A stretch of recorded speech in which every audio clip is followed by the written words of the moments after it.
Direction la Colombie, un des principaux pays producteurs de cocaïne, pour lutter contre la production de drogue et affaiblir la guérilla des FARC qui tire une grande partie de son financement du narcotrafic. Le pays a opté pour une méthode d'éradication contestée, les fumigations. Depuis plus de 20 ans, avec le soutien de Washington, Bogota épand de puissants herbicides par avion sur les cultures de coca. Les conséquences sont dramatiques, pas seulement pour l'environnement, mais aussi pour la population qui dénonce notamment des problèmes dermatologiques ou respiratoires. La Colombie est le seul pays au monde à pratiquer des fumigations sur les cultures illicites, mais la prise de conscience des dommages collatéraux conduit aujourd'hui à critiquer ces méthodes. Le débat est désormais ouvert. Colombie, poison contre poison. C'est un reportage de Marc Bouchage, Maudrieux. Nous sommes en Équateur, à quelques kilomètres à peine de la frontière colombienne. Cette femme a reçu des menaces, elle accepte de nous parler sous couvert d'anonymat. Elle a perdu 2 de ses enfants. Ma fille est venue me chercher. Elle m'a dit « Maman, la petite est en train de vomir ». Je lui ai demandé pourquoi. J'ai couru. Elle vomissait du sang. Ce qu'elle vomissait, c'était du sang. Elle avait de la fièvre. Je l'ai emmenée à Lago Agrio. Mais en arrivant à l'hôpital, elle est morte. 1 an après Edith, c'est Tylee, née mal formée, qui meurt à l'âge de 3 mois. Un drame qui remonte à 14 ans. Ils ont commencé à fumiger en 2000. On ne savait pas ce que c'était, ces avions qui volaient dans le ciel. On était contents de les voir passer. Les enfants étaient encore plus contents que nous. Ils disaient « Maman, tu vois les avions ?» On ne savait pas. C'est seulement après qu'on a su que c'était des fumigations. Voilà le type d'avion que cette femme a vu passer à proximité de la frontière.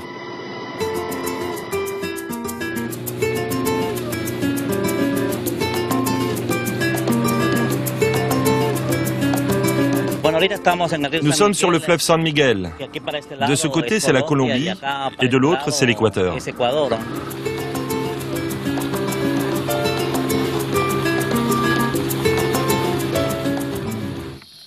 Ici, les paysans victimes d'empoisonnement sont nombreux à témoigner. C'est le cas de cet Équatorien. Juan Manuel Ortega habite depuis 40 ans à l'ouest de l'Amazonie, en bordure du San Miguel, le fleuve frontière. Son village est situé dans une région normalement fertile. Pourtant, depuis une dizaine d'années, la terre est malade, les cacaoyers pourrissent. Regardez cette fève de cacao, dans quel état elle est. Elle est complètement pourrie.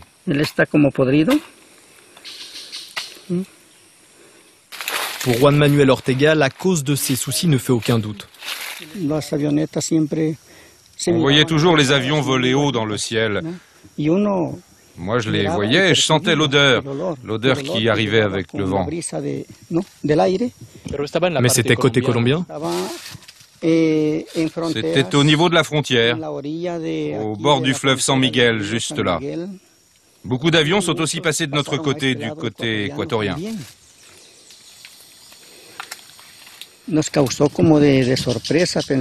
On a été pris par surprise. On s'est dit que c'était le dernier jour de notre vie. On a cru que ça allait être la fin du monde ce jour-là. On n'avait jamais entendu un tel bruit.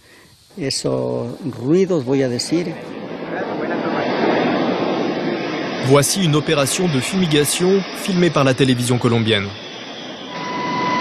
Des avions déversent sur les plantations de coca un produit chimique, du Roundup. Objectif, éradiquer cette plante dont les feuilles permettent de fabriquer la cocaïne.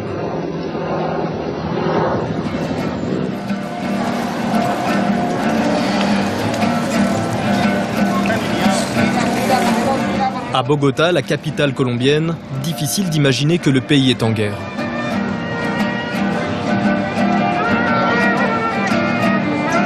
Pourtant, depuis 50 ans, l'État colombien bataille contre plusieurs guérillas, dont la plus médiatisée, celle des FARC. Présente sur une grande partie du territoire, la guérilla communiste tient bon avec l'aide de l'argent généré par le narcotrafic. Pour tenter d'affaiblir les FARC et faire baisser la production de cocaïne, l'État colombien s'est allié aux États-Unis.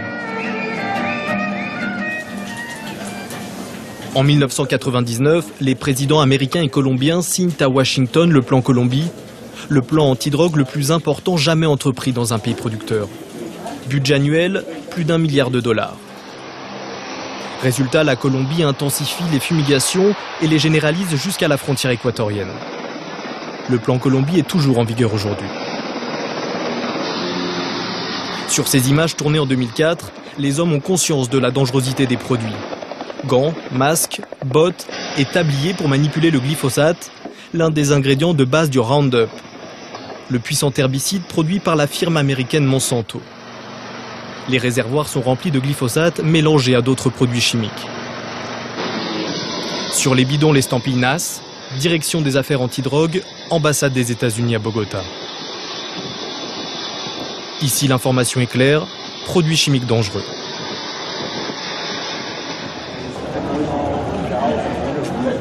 Toutes ces opérations sont pilotées par la police nationale colombienne.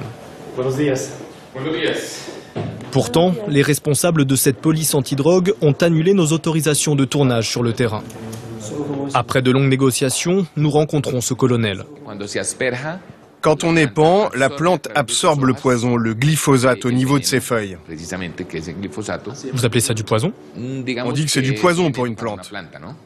Juste pour une plante? Oui, juste pour la plante. S'il est le seul à avoir accepté de nous parler, il reste un fervent défenseur des fumigations. Pour lui, l'herbicide n'est pas responsable des problèmes de santé de la population. Ils vivent dans des zones tropicales, des zones propices au développement des infections et des champignons. Les maladies tropicales affectent la peau et la santé, mais ces maladies n'ont rien à voir avec le glyphosate, contrairement à ce qu'ils disent.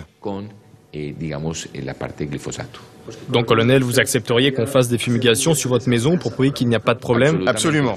Et sur votre famille aussi? Absolument. Et sur vos enfants aussi? Je suis absolument sûr, comme on dit, que... je ne sais pas, mais je suis absolument sûr qu'avec les études dont on dispose, je suis absolument tranquille.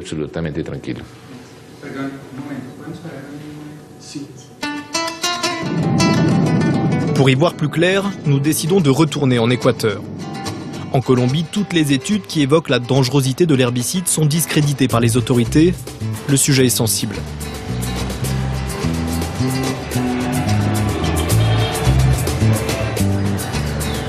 À l'Université des Amériques à Quito, le professeur César Passimigno a étudié les effets des fumigations sur les Équatoriens de la frontière. Selon lui, 10% des Équatoriens affectés par les fumigations auraient des problèmes d'ordre génétique. Ça signifie que les personnes touchées courent 3 risques en réalité. Développer un cancer, c'est le risque majeur, environ 10%. Et aussi d'avoir des enfants mal formés, et enfin faire des fausses couches.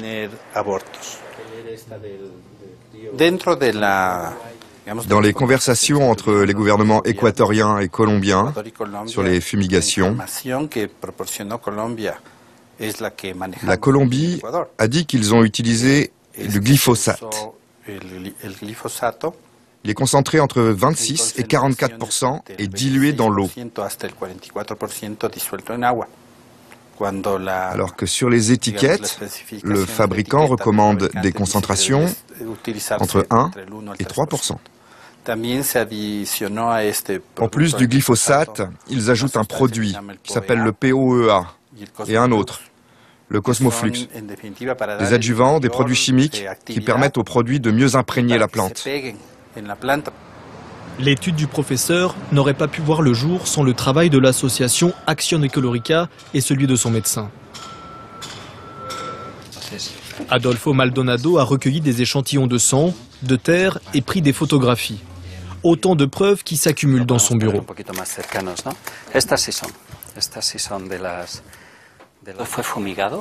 On s'est rendu sur place une semaine après les fumigations et regarde, tout est détruit, complètement brûlé. Dans cette zone, peu de gens peuvent maintenant consommer des bananes plantains. Et pour eux, la banane, c'est même plus important que le riz. La banane plantain, c'est l'aliment de base pour la population.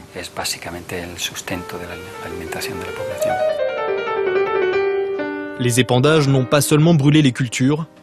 Ces classeurs sont remplis d'images d'enfants et d'animaux souffrants prises après le passage des avions.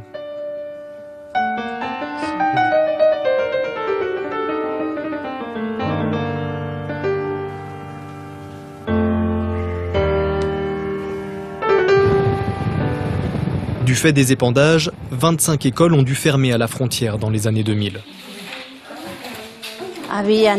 Les enfants sont tombés malades. Certains avaient des boutons sur la peau, d'autres venaient avec des maux de tête, de la fièvre, un mal-être, des douleurs à l'estomac. Beaucoup d'enfants ont manqué l'école à cause de ça.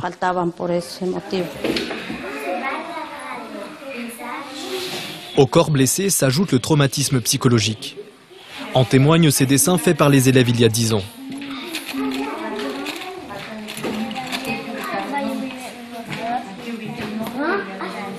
Nous avons retrouvé l'auteur de celui-ci. Il s'appelle Vilmer Castillo. Il a aujourd'hui 19 ans et habite toujours la communauté San Francisco.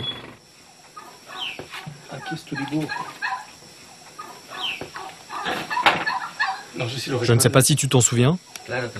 Bien sûr que je me rappelle. C'était en 2004.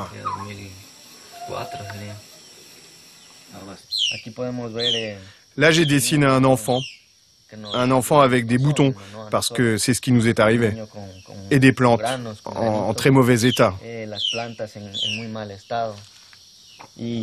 Et là, une tombe pour montrer les conséquences des épandages. Ils ont tué avec ces épandages.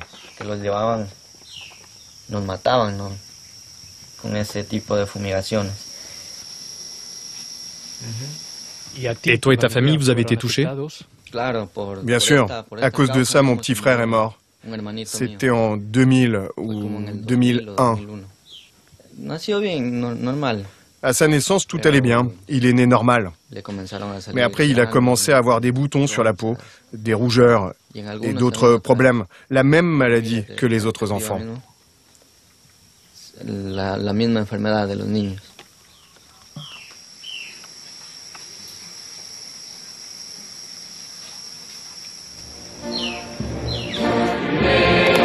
Un homme va prendre la défense des paysans de son pays, le président de la République d'Équateur en personne, Rafael Correa. Lors de son élection, le président jouit d'une forte popularité, il se veut proche du peuple. En témoigne aujourd'hui encore sa traditionnelle apparition au balcon du palais présidentiel chaque lundi devant ses fidèles. En 2008, Rafael Correa va déposer plainte contre la Colombie devant la Cour internationale de justice aux Pays-Bas.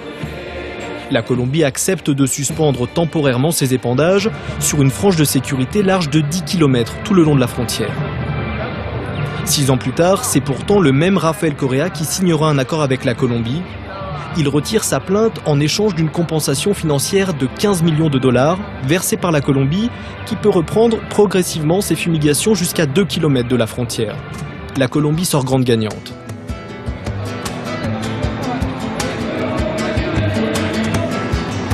Le dernier espoir pour les paysans équatoriens se trouve au sommet de cette tour, à Quito, dans ce cabinet d'avocats. On représente un peu plus de 2000 Équatoriens. On porte plainte contre la compagnie américaine DynCorp. C'est l'entreprise qui gère les fumigations. Après plus d'une quinzaine d'années de procédures judiciaires, le procès pourrait s'ouvrir en 2017 aux États-Unis contre cette société de mercenaires sous contrat avec Washington. De retour à Bogota, aucun responsable américain n'a accepté de nous recevoir pour évoquer ces questions. Impossible de franchir les portes de leur imposante ambassade.